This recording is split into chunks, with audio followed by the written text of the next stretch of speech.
Citoyens du monde, bonsoir, j'espère que vous allez bien de mon côté, ça va à merveille, j'ai vécu une super après-midi de football. Pas uniquement parce que mon équipe du Football Club de Nantes s'est imposée, mais uniquement, alors déjà première raison, parce que le match était diffusé sur beIN Sport. Alors nous, supporters nantais, on a rarement l'occasion de voir notre équipe sur beIN Sport, c'est souvent d'ailleurs sur DAZN à 17h, vous connaissez cet horaire où il y a les pires matchs, et ben c'est souvent là qu'on est, alors on le mérite certainement au vu du jeu qu'on fournit.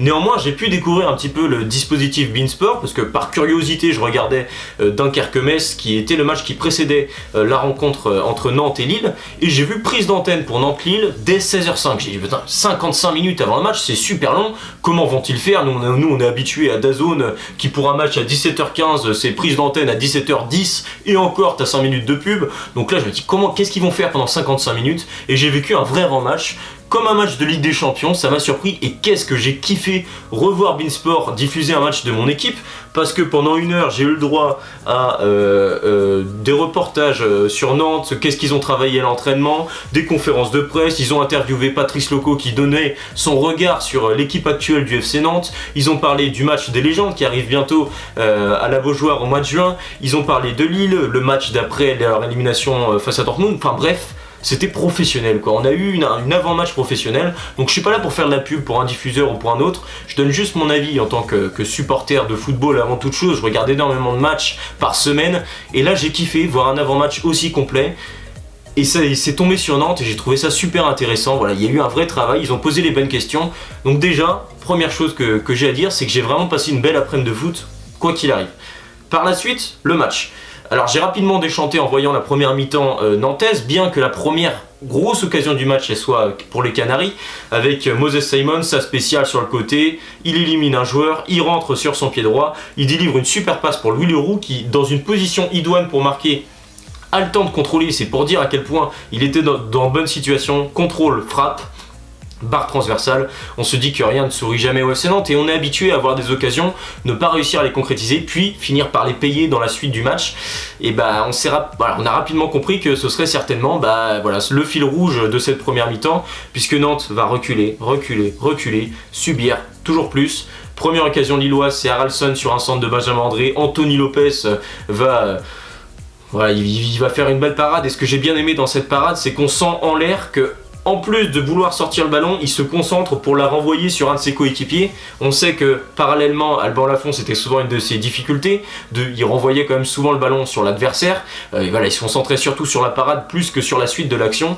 Là, c'est ce que j'ai beaucoup aimé. Donc, certes, Haralson peut faire mieux, mais il faut quand même saluer la belle première parade de Anthony Lopez qui aura fait un match, mais vraiment incroyable tout au long. Là on a compris que c'était un mec qui avait 400 matchs en Ligue 1, 34 ans, la casquette, pendant 24 ans à Lyon, il a connu la Ligue des Champions, il a tout connu, et là il fait du bien, là c'est un taulier, et là il le confirme sur le terrain.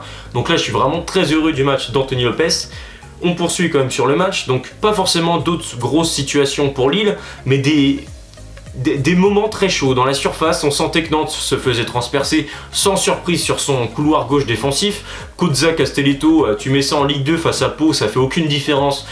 C'était vraiment pas bon aujourd'hui, j'allais dire catastrophique, je préfère dire pas bon parce que Kozza a avalé les kilomètres, mais malheureusement ça manque de tranchant, hein. C'est deux joueurs qui gagnent très peu de duels, qui sortent beaucoup et qui se font souvent aspirer, et c'est souvent quand ils se font aspirer que ça déclenche les situations adverses, et ça a été un petit peu le leitmotiv de toute cette première mi-temps. Donc voilà, je trouvais que Nantes se faisait un peu trop transpercer facilement dans le cœur de jeu lillois. Je peux l'expliquer comment, c'est que Leroux, voulant aider Kozza, a joué quand même vachement sur ce côté-là en première mi-temps. Pareil pour Augusto de l'autre côté avec Marcus Coco et Sorba Thomas qui ont eu du mal d'ailleurs à se trouver sur les relances. Donc voilà, la mi-temps arrive, je me dis on tiendra jamais un match complet, le 0-0 est un peu heureux finalement, certes on aurait pu mener 1-0 mais Lille aurait également pu être à 1-0, il y aurait très bien pu avoir 1-1 aussi, donc 0-0 on va prendre pour le moment, mais c'est surtout j'étais frustré, 25% de possession pour mon équipe, le combo ball on en a l'habitude, c'est de jouer très bas, les relances sont pas bonnes, on perd le ballon dans notre propre camp, donc on subit, on fait le dos rond, et voilà, à la mi-temps j'étais un petit peu en colère de me dire c'est la trêve là qui arrive, les joueurs ils vont avoir 2 semaines pour s'entraîner, il faut quand même terminer sur une bonne note si tu veux que tes joueurs s'entraînent dans une bonne humeur. Donc voilà, j'espère voir d'autres choses en seconde mi-temps. Et bien de là où je suis, les joueurs m'ont écouté, ou du moins le coach a donné certainement les bons mots, Comboiré, puisqu'on a vu des Nantais revenir avec une autre intention, déjà un jeu un petit peu plus haut, un bloc plus hybride, qui va chercher les Lillois sur les premières relances, qui vont récupérer des ballons justement sur des erreurs de relance lilloises. Chirivella qui a connu une première mi-temps assez difficile, sa deuxième mi-temps il sera rayonnant jusqu'à l'erreur de Castelletto. Croyez-moi, je vais me faire un malin plaisir de revenir dessus par la suite. Donc voilà, on a vu déjà beaucoup de bonnes choses côté nantais. Et puis le thème du jour, vous l'aurez compris, c'est la barre transversale. Nantes met l'impression, Nantes commence à avoir des occasions. Douglas Augusto par 2 fois. Seul Mathis Ablin, qui est un petit peu un mystère vu que Nantes en deuxième mi-temps était mieux. Ablin, lui, l'ensemble de son match finalement, on peut se dire qu'on est un peu frustré, qu'il aurait peut-être pu faire mieux. Bref, la question n'est pas là. Nantes, sur un coup franc magnifiquement tiré par Sorba Thomas, qui pareil, première mi-temps, Sorba Thomas, il s'est cherché pendant une période, il a remis toute sa vie en question, et en deuxième mi-temps, il est revenu avec de bien meilleures intentions. Alors techniquement, on sent que c'est pas encore ça, on sent que pour la Ligue 1 il est trop juste, mais au moins il avait une bonne activité et surtout il tire bien les coups de pied arrêtés et il a failli délivrer une super passe décisive pour Seydou Sow. Le coup de tête de Seydou Sow vient fracasser la barre transversale de Lucas Chevalier. On se dit alors qu'on est maudit parce que Nantes accélère, Nantes a des occasions, c'est le moment de mettre le 1-0. Nantes mérite ce 1-0 parce que Lille en seconde mi-temps, fatigue physique et mentale certainement liée aussi à leur élimination frustrante face à Dortmund en milieu de semaine. Voilà, on sentait que c'était le moment pour Nantes d'appuyer. Tu appuies, tu es bien, tu sens que voilà, c'est le moment de faire quelque chose. Sorba Thomas va retoucher une nouvelle fois la barre transversale sur une sorte de cafouillage dans la surface. Alors il y avait peut-être un petit hors-jeu, donc peut-être que le but n'aurait pas été validé. Mais voilà, une chose est sûre, c'est que on sent que Nantes est bien, il manque juste un but pour venir récompenser tout ce que Nantes fait de bien en ce début de seconde mi-temps. Et évidemment, 73e minute de jeu, la spéciale Jean-Charles Castelletto, 6e ou 7e erreur qui tue un match. Alors il y a entre les contre son camp face à Reims, les pénaltys concédés face à Angers, Saint-Etienne en début de saison, j'en oublie forcément parce que Castelletto cette année il nous délivre un spectacle exceptionnel, à croire que c'est, à mes yeux c'est le meilleur joueur du Havre, de Saint-Etienne, d'Angers, parce qu'en fait dans la lutte pour le maintien, c'est le meilleur joueur adverse quoi. C'est-à-dire que le mec c'est... Voilà, on joue en permanence à 10 contre 12 en fait quand on joue avec Castelletto. Voilà, il nous coûte une erreur par match. On sent que de son côté ça va pas du tout, il se fait aspirer trop facilement. La plupart des situations chaudes lilloises c'est de son côté. Débute seconde mi-temps, il se fait, au moment où Nantes est bien, il se fait bouffer par Akpom. Encore une super parade de Lopez. Et la première, certes il a été battu, il a laissé passer. La deuxième, il a pas apprécié d'être passé. Il a chopé le joueur lillois. Monsieur l'arbitre vient, il donne un carton jaune, et avant il jette un petit coup d'œil, il voit que l'assistant lui dit monsieur l'arbitre, je vous assure que derrière c'est annihilation de but, annihilation d'occasion de but, il faut mettre le rouge. Monsieur Millot, qui aura été très bon ce soir je trouve, se ravise, il met le carton rouge, Castelletto au vestiaire, et Nantes qui était plutôt bien dans cette seconde mi-temps, se retrouve à 10 contre 11, et là tu te dis, ah bah oui.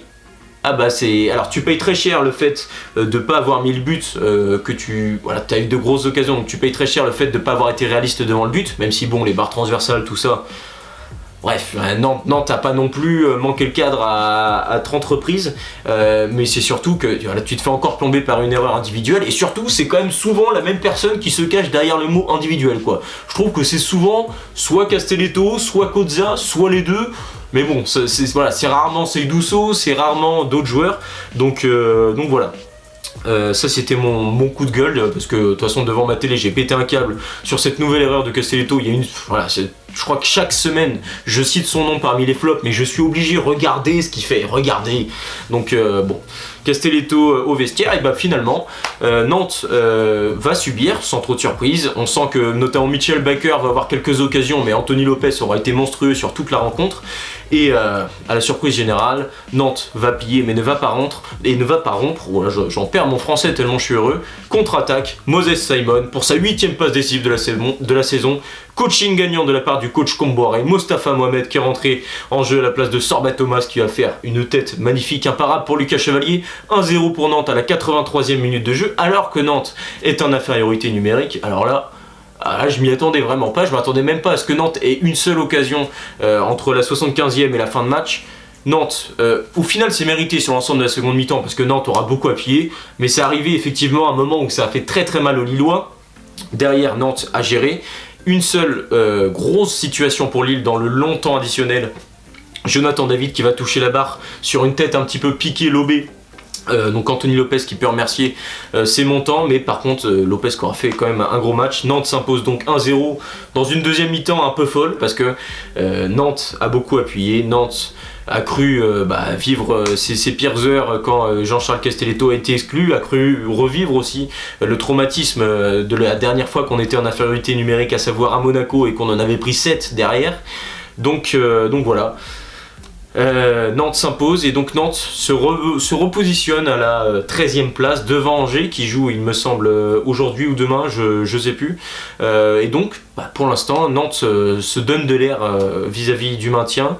Et ça fait du bien, surtout qu'on joue le Havre après la trêve, une victoire face au Havre. Alors, on va pas crier victoire trop vite, au match aller, on avait rapidement déchanté, mais une victoire face au Havre, je pense, pourrait quasiment entériner un maintien nantais, parce que je trouve que derrière ça avance pas très vite, et quand même, quand on voit ce que Nantes propose aujourd'hui, eh ben, on s'assoit et on se dit qu'on a quand même certains bons joueurs, et que quand on joue avec de l'ambition, quand on va chercher nos adversaires un petit peu plus haut, eh bien on voit des individualités qui se révèlent. Lopez a été bon dans les buts, Seydou Sow a été monstrueux, Marcus Coco a fait un très bon match également. Voilà, on a vu des vrais bons joueurs. Donc voilà, j'ai pris beaucoup de plaisir sur ce match-là, en tout cas, du moins sur cette seconde mi-temps où j'ai vibré. Donc je pense qu'à la Beaujoire, les supporters ont dû vibrer aussi. D'ailleurs, on l'entendait, ça chantait très fort au stade de la Beaujoire. Donc Nantes s'impose 1-0. Mes tops et mes flops. Mes flops, tiens, pour commencer, comme ça, on passe rapidement à la note positive. Castelletto, Cozza, eux c'était... Castelletto en flop numéro 1, mais alors interstellaire, et puis derrière Cozza, Blin, où je suis un peu frustré de leur match, je pense qu'ils auraient pu faire mieux. Et puis les flops, exceptionnellement, je vais en nommer 4. Marcus Coco, Moses Simon, Anthony Lopez, et puis Seydou Sow, le match qu'il a fait.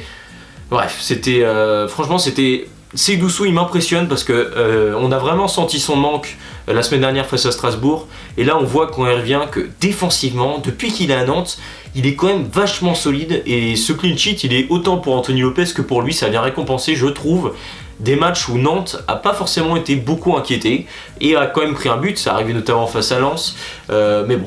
Voilà, c'est comme ça, donc voilà, bravo à Seydou Sow, bravo à Moses Simon qui, bon, dans tous les cas, c'est une valeur sûre. Simon, 8ème passe décisive de la saison, vous rendez compte la chance qu'on a d'avoir un joueur comme ça. Le Havre, Saint-Etienne, Montpellier, ils doivent nous regarder et se dire, putain, ils ont Moses Simon, mais comment imagines-tu qu'ils puissent descendre en Ligue 2 avec un tel joueur? Puis derrière, on a quand même d'autres joueurs de qualité. Notez aussi le coaching gagnant du coach Antoine Comboiré, puisque Francis Coquelin aura également fait une bonne entrée dans la lignée de sa bonne première mi-temps au Vélodrome face à Marseille. Donc voilà, notez quand même Francis Coquelin qui aura fait du bien sur son entrée. Mostafa Mohamed qui s'est battu comme un chien, très bonne entrée également de la part de Mostafa Mohamed. Donc voilà, ça fait du bien, coaching gagnant, il faut le dire, de Comboiré, autant à la mi-temps que dans ses changements.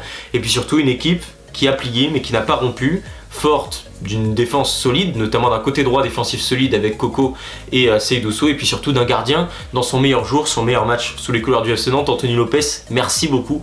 Donc voilà, en tout cas j'espère que ce débrief vous aura plu. Si c'est le cas, n'hésitez pas à me le dire dans l'espace commentaire et à vous abonner à ma chaîne YouTube. Allez, ciao tout le monde.